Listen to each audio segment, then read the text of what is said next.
จ้าสบายดีมื้อนี้ Inti Explorer พวกเขาอยู่ลาว Elephant Home ตอนนี้ข่อยอยู่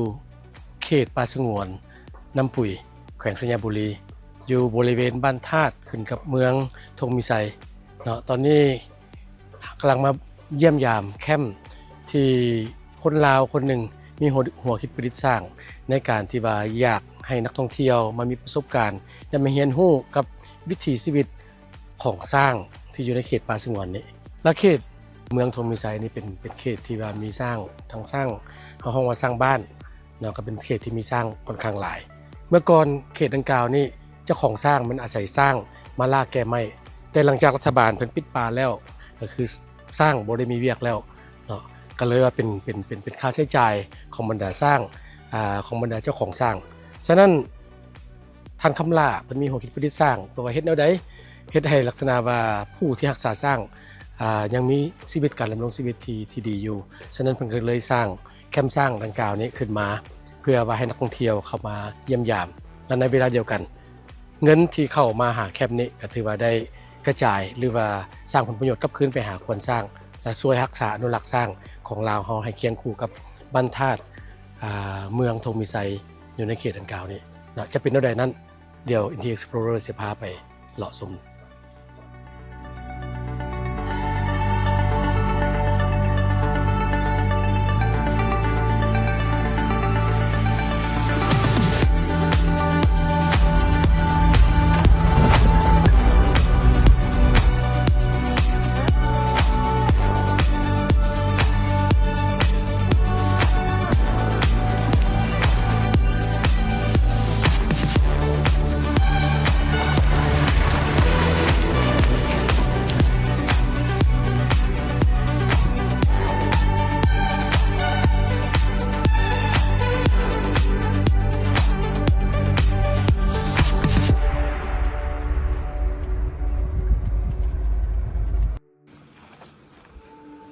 ใส่น้ำดิน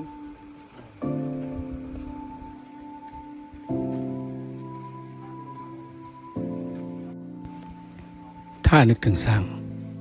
ทุกคนก็ต้องคิดถึงสัญญบุรีบุญสร้างป่าสร้างบ้านเมืองธงมีไซแขวงสัญญบุรีพื้นที่ติดจอดกับป่าสงวนน้ำปุ๋ยป่าสงวนที่สร้างป่าอาศัยอยู่หลายที่สุดของประเทศลาวเมืองแห่งนี้ยังเป็นสถานที่ที่ยังมีสร้างบ้านได้ถูกเลี้ยงมาได้หลายสัวคนในเมื่อก่อนเจ้าของสร้างแม่นหาและรับจากการรับจ้างเอาสร้างเขาลากไม้แต่หลังจากที่รัฐบาลได้ออกมติในการห้ามบุกรุกป่าไม้แบบเด็ดขาดบรรดาสร้างที่เคยสร้างรายได้กลายมาเป็นภาระในการเลี้ยงดูสัตว์บกที่มีขนาดใหญ่ที่สุดที่กินอาหารมื้อหนึ่ง 2-300 กิโล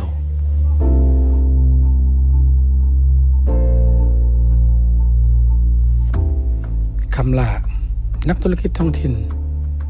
ที่สะสมประสบการณ์ในวงการท่องเที่ยวมาหลายกว่า10 ปีลาวทั้งเคยเป็นพนักงานท่องเที่ยวจนกล้ามาบริหารธุรกิจของตัวเองในแขนงการท่องเที่ยว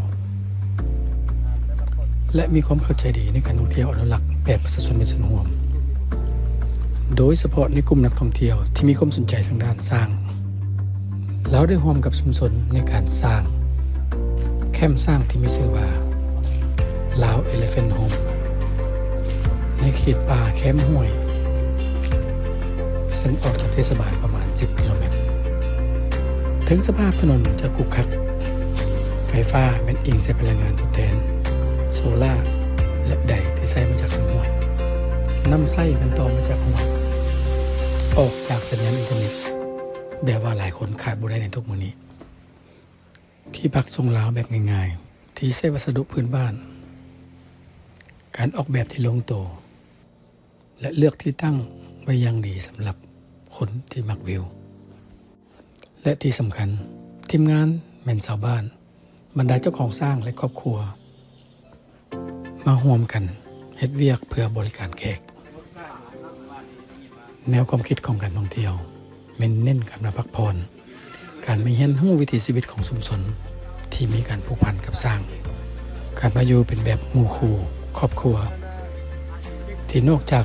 การเห็นรู้กันใช้ชีวิตเพื่อกับธรรมชาติแล้วมันยังได้ล้มกันหลายขึ้นเนื่องจากพวกเขาบ่มีสัญญาณอินเทอร์เน็ตพ่อแม่ลูกได้ล้มกันหลายขึ้นหมู่คู่ได้ใช้เวลาแลกเปลี่ยนบทเรียนอ่านปึ้มและอื่นๆฟังเบิ่งแล้วพวกเขาอาจจะคิดว่าเป็นเรื่องที่น่าเบื่อแต่นักท่องเที่ยวที่มาสถานที่แห่งนี้พวกเขาประทับใจหลายบางคนใช้เวลาอยู่เป็นเดือนและตัวเลขของนักท่องเที่ยวก็เพิ่มขึ้นทุกๆปีนี่แสดงให้เราเห็นว่าการท่องเที่ยวมีหลายรูปแบบที่บางเทื่อพวกเขาอาจจะคิดบ่ถึงการสร้างโปรแกรมแบบง่ายๆที่มีเอกลักษณ์การสร้างโปรแกรมที่เน้นการมีส่วนร่วมของประชาชนเพื่อให้เขาเจ้ามีรายได้และที่สำคัญปกปักรักษาธรรมชาติและอนุรักษ์สร้างลาวให้อยู่เคียงคู่กับสังคมลาวไปตลอดกาลส่วนตัวขอสมเสยคำลาผู้ที่อุทิศทั้งเหือแหงแนวความคิดเพื่อเข้ามาพัฒนาเขตดังกล่าว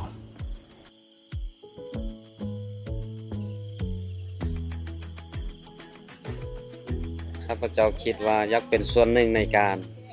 ดูแลสร้างโดยเฉพาะสร้างลาวเฮาในเขตเมืองทงนี้เพื่อว่าเป็นการสร้างรายรับให้กับพ่อแม่ประชาชนเจ้าของสร้างเองที่ว่าเขาเจ้ามีสร้างอยู่แล้วในปัจจุบันนี้แต่ว่ายังบ่มีโอกาสและอีกอย่างหนึ่งก็เพื่อเป็นการส่งเสริมการท่องเที่ยวเพื่อดึงดูดนักท่องเที่ยวเข้ามาในเมืองทงมีไซให้เป็นที่รู้จักกันมากขึ้นลูกค้าที่เข้ามาจะเวลาเขาเจ้าเสร็จสิ้นภารกิจเริ่มมาเสร็จสิ้นการเยี่ยมชมแคมป์เฮาแล้วเวลาเขาออกไปเขาเจ้าจะมีการบอกต่อหรือว่าเล่าต่อตอนนี้เรากำลังย่างมาเบิ่งสร้างเนาะเพราะว่าควรสร้างอยู่เขตนี่เนาะอยู่เขตบรรทัดนี่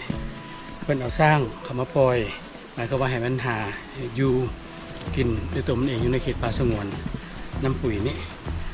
และแต่ละเช้ากิจกรรมของนักท่องเที่ยวก็เป็นบางคนขันข้านย่างก็ถ่าอยู่แคมป์นั้นสำหรับผู้ที่ว่าอยากย่างมาเบิ่งธรรมชาติเบิ่งป่าแล้วก็เห็นสร้างที่มันดำรงชีวิตอยู่ในป่านี่เป็นเท่าใดก็ถือว่า